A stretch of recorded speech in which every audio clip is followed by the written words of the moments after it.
2 마스지 दुर्बल जानाया एक 3 मासल' जादों ओमफ्राय आङो फिथाइ सामथाइ जाबाय 2 माससो बेनिफ्राय फैनानै एसे माने थाब जानाय रोंदों आरोखि बोलो मोनबाय बोलो मोननानै दाथ' आङो 6 बोसोराव हाबबाय दङ दानि 5 तारिख डिसेम्बराव फुरा 5 बोसोर जाबाय ओमफ्राय आं सानदोंमोन बे 5 तारिख फैनायनि आगोल फैगौलै 5 बोसोर फुरा जासिगोन बे माबायाव डिसेम्बर 5 तारिख फैबा 5 बोसोर फुरा जानायखौ सोरबा सोरबा सानगोनला नंबाय आरोखि आं फेजिकेलि बावगासिखाबाय आरो बावनानै माखासे दिन थाखांनानैसो 5 बोसोर फुरा जाबायना आरो माखासे सान बारलांबावबाय उनावसो रायलाय मोनबाय आरोखि खिन्थु आङो सानबाय थादोंमोन 5 तारिखआव सोरबा मा बाबा मोननो खिथाहरनोसैलै आङो 5 बोसोर हाबाय होनना सानदोंमोन आरो दा आं दहाय बुंनाया जों धर्मखौ माबायदि पालन खालामनो जों दा ब्रह्म भक्त होननालाय मा जानो बे आरोखि बाथ्राया जोङो सा साज्राङै थांनो ना गोथौयै थांनो बे मोनसे प्रश्न आरोखि आरो डिसिसनखौ जों लानांगोन बेबायदि दाथ' मानसिफ्रा जोङो बांसिनानो जानाय लोंनाय न'खरावसो उजिफैखानाय ना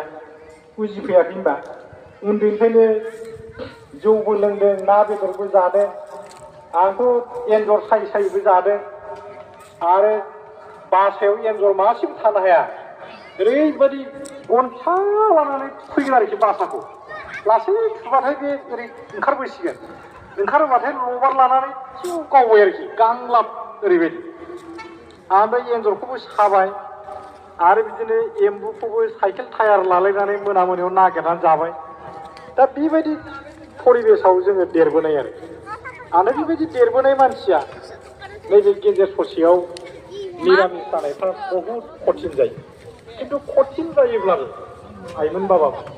दा साननो हागौ दाथ' निरामिस जानांगौ होनना बुंबा बिदिबा धर्मखौ गारगोनलां होननायबो जाहैनो हागौना आं हानाय नङा ओरैनो जोंनि मानसिफोरखौ आङो ओरैबायदि नुबोदों बहाबा थांबा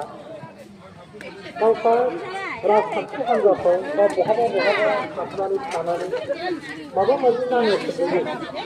ओमफ्राय नांनो खमलाय जानानै बहा होखारफैनो नागिरो जेरै माखासे नांनो खमलाय जाबाबो जोंना ओंखारनो मोनला मालिका होनना बुंसै खिन्थु दावराव बहा जादोंमोन राजखान्थि जाफालांबाय ओमफ्राय दा माबायदि गानफिननाय बिदि जाबावगोन आरो माने रागाजों मा खालामनो ओमफ्राय सरकारावफ्राबो माखासे दं नालाय